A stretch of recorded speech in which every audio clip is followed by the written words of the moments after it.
G'day, welcome back to G'day's Garage.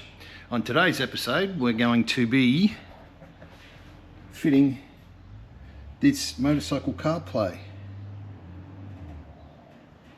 onto the Rocket 3 GT. I'm going to mount it up the top here with my original phone bracket. There's another video on how to make one of them in my collection of videos. So yeah, I'm gonna mount it up here. It has cameras, front and rear cameras. It has, what else has it got? Comes with this visor, all the cabling and that you need, remote control, and the bracket, and the unit itself,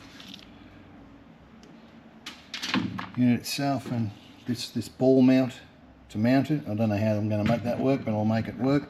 Also, it has your tire pressure things to go on your wheels, and the cameras, and all the mounting hardware and everything you need to put it on. So yeah, it's going to go on that, but I intend to make it as neat as I possibly can. Around here I'm going to make up a custom-made bracket to go up under here, so the front camera will sit at the front here somewhere. I'm just trying to make it as inconspicuous as I can.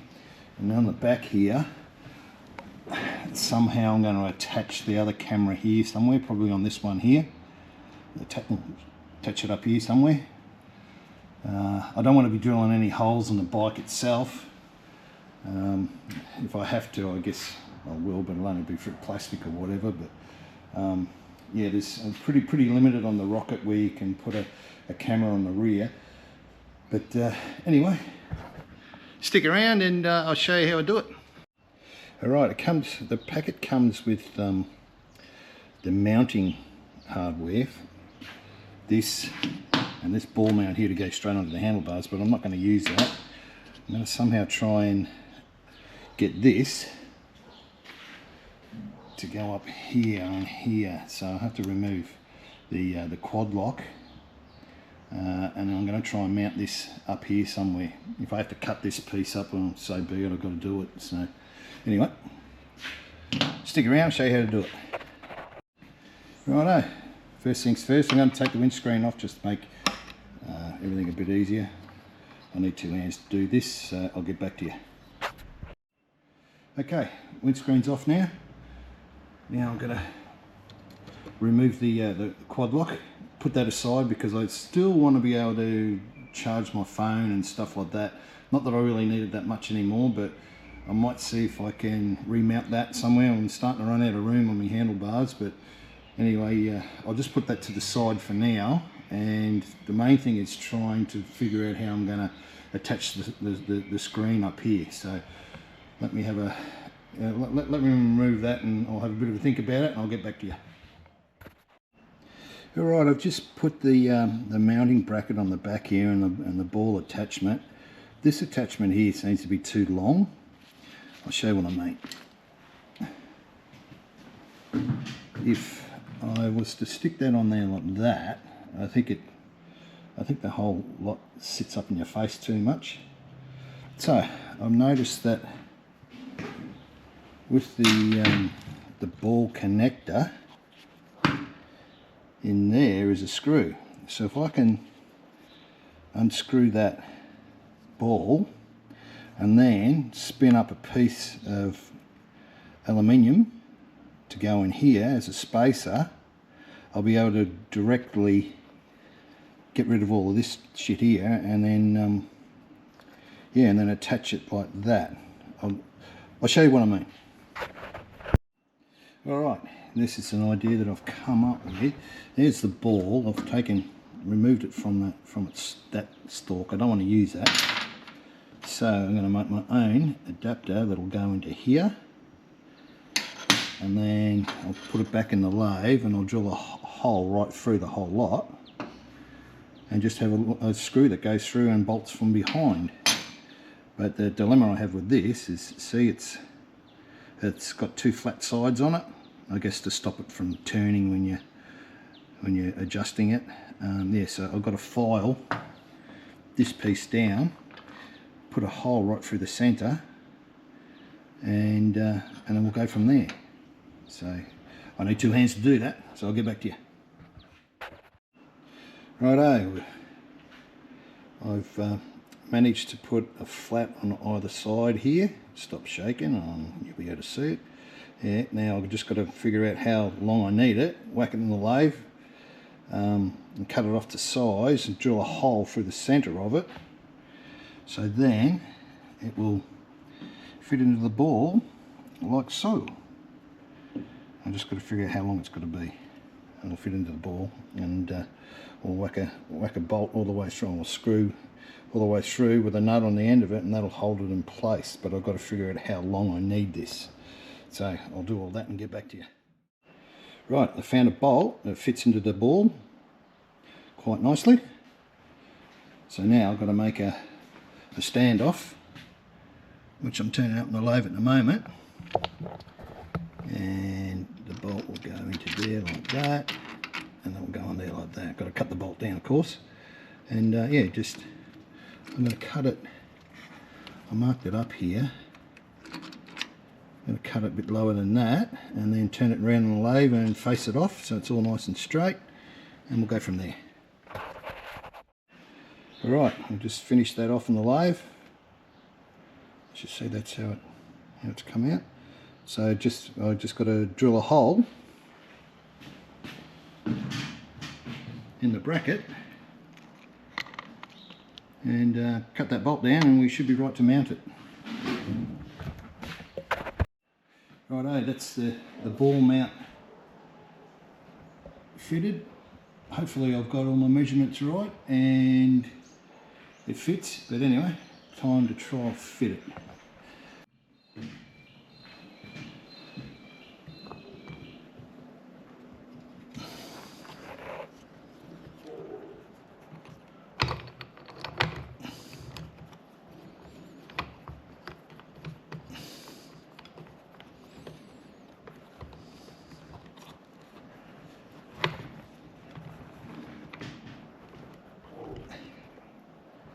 Alright, that's exactly where I want it to sit. That's awesome. I'll give you a closer look.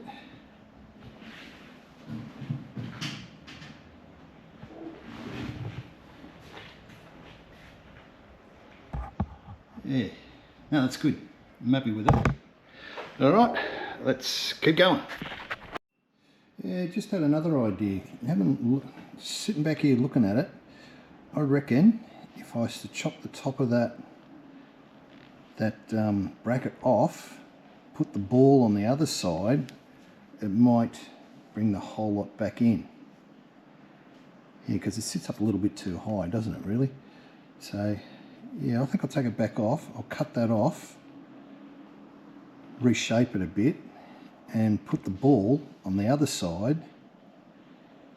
Yeah, I might give that a crack. I reckon that'll work better. Alright, I'll get back to you.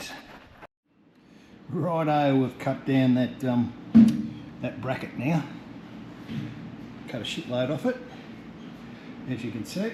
I've reversed the ball onto the other side, and now it all sits back lower. The screen's just sitting there at the moment. It's not screwed on properly, but anyway, that gives you the profile of it. I think it looks pretty good. So that's where that's going, that's where it's staying. Okay, next problem we've got is how to mount the camera up there. I don't want it sticking out, you know, looking shitty. I just want it hidden as much as I can. So I've come up with an idea of putting a spacer behind one of these headlight adjuster bolts and having a plate coming out that this will screw to. So I sit there like that.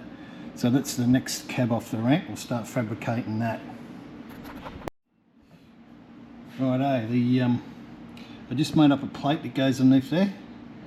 Just out a bit of aluminium, or for our American friends, aluminum. Yeah, so just bolt straight up under here. And I've just cut out a bit of plate. Now I'm going to take it back off again and fit the bracket on it and trim it all back to size so you don't see it. Yeah, so that's the next job. Righto, after much cutting and filing, I've made this sort of base for the bracket, which will bolt up underneath the headlights, and that will fit under there just like that, and the camera goes on top of that. So I'll offer it up to the bike and see how it's going to look. Righto, we've got the new bracket on there now, as you can see. If you can, I don't know if the camera brings that up or not, but anyway, that's what I've come up with. And now the camera will sit up there like that. Once I've glued it in place, because it comes with self-adhesive two-way tape. Just going to use that, not going to bother putting screws or anything in it. I think that'll be sufficient. But yeah, it'll tuck up under there and you'll hardly notice it when the bike's on the ground. So yeah, happy with that. Now,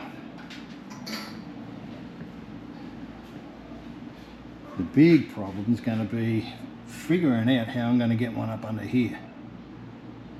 But there's no problems, only solutions. So we'll crack on.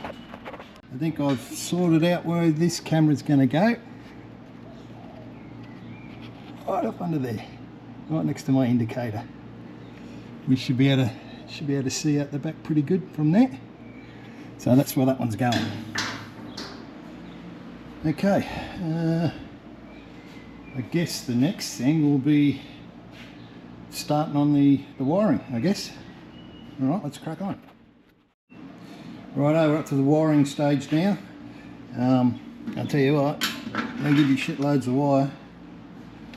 I've already connected it to the unit at the front, and check out how much wire they give you. It's too much. It's like it's not a friggin' truck. That's for the front, and then for the rear camera,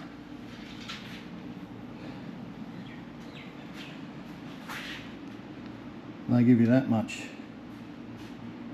It's a bit over the top, but I guess too much is better than not enough. But yeah, anyway, I'll run you through. I put the camera there, the rear facing camera there, and the wire comes up through here, down underneath the tank, and I shoot it out the other side. This one here, and that'll go to the front.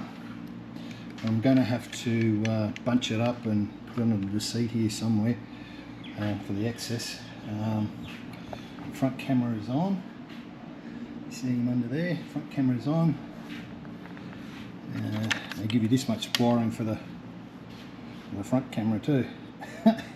Must have been designed for a Mack truck, I think, but anyway, that's what I've done there. I didn't go into great detail on that because it's just a matter of running the wires, and everything's color coded. Like all the connections are color coded, so black will go into black, green into green, and red goes to red. That's up underneath the tank anyway. Yeah, so anyway, I'll crack on and get this wiring finished, and we're just about done there. I've got to take this bracket back off and repaint it. But anyway, I'm really happy with the way that's all worked out. Yeah, so anyway, I'll crack on. Okay, hooking it up to the power source now. Now, you've got one positive, one ground, and one's got to go to the accessory. So it's permanently wired to the battery, but there's an accessory one here that you've got to use, which turns it on and off. I guess it needs power all the time to run the date and time and all that sort of bullshit. So underneath the seat of the rocket, you'll find an auxiliary plug that's just sitting there doing nothing. So I've gone through all the plugs, and this wire here is a accessory wire. So I'm just going to wire it straight up to that, and that will be my accessory wire, which will turn on with the ignition, and the other two go straight to your battery terminals. So yeah, it's got an inline fuse on it too, which is good. Yeah, but I'll put them straight to the battery, and the yellow one will go straight to this wire here, which is, I don't know whether you can see it or not, is that plug there. I de-pinned it out of there.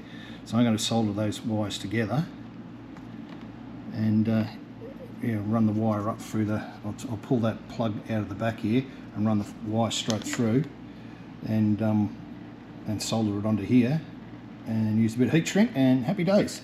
So I'll get that done next. Righto, I've temporarily wired everything up. As you can see, I've put the plug into here for the accessory. I've gone to the hot wire and the ground wire. This is the first fire up. Let's see if it works.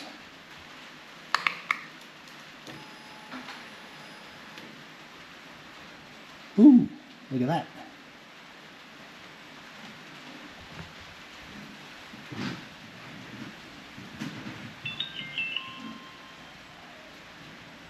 Yeah, there we go.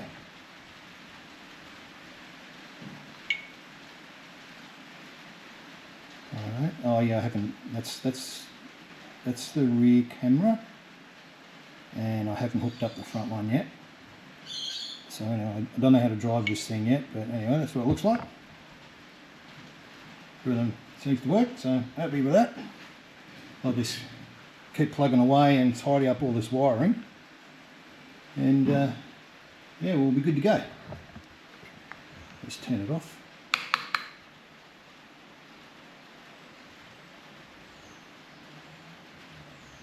Bye. Okay, awesome. Righto, it's the next day. Had to wait for the paint to dry on the bracket. As you can see, the bracket's all done now. That's where the unit sits. I've made the cables as neat as I possibly could, tuck them all away so that the seat's not rubbing on them or anything like that, but it's just a shitload of cables that you've got to try and hide. That's where the rear camera is. Front camera. Remote control on the handlebars. The unit itself. The cables come through here, down here, and up underneath the tank.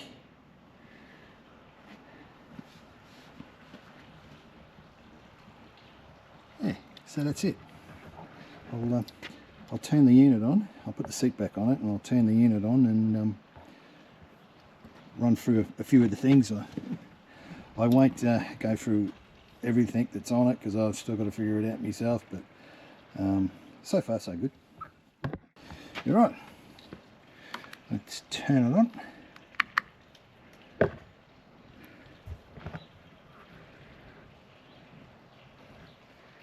Aoocci.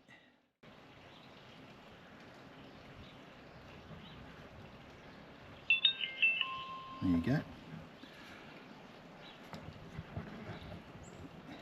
I've already put an SD card. The SD card goes up underneath. I'll put the time and all that sort of gear in there. Put it onto the panel.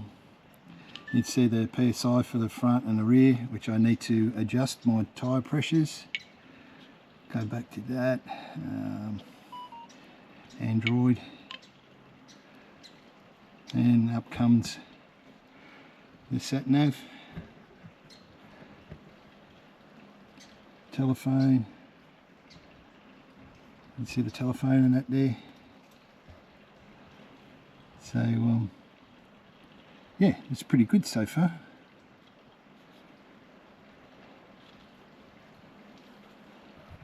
Yeah, so that's the unit. That's where it sits. The only downside so far that I can find is they give you too much bloody cable. You've got to get bloody hide, you know. So yeah, the cameras are nicely hidden. So next video, I'll do a video on what it's like actually riding a bike. So hope you've enjoyed this installment video. If you did, give us a thumbs up, and we'll catch you on the next one.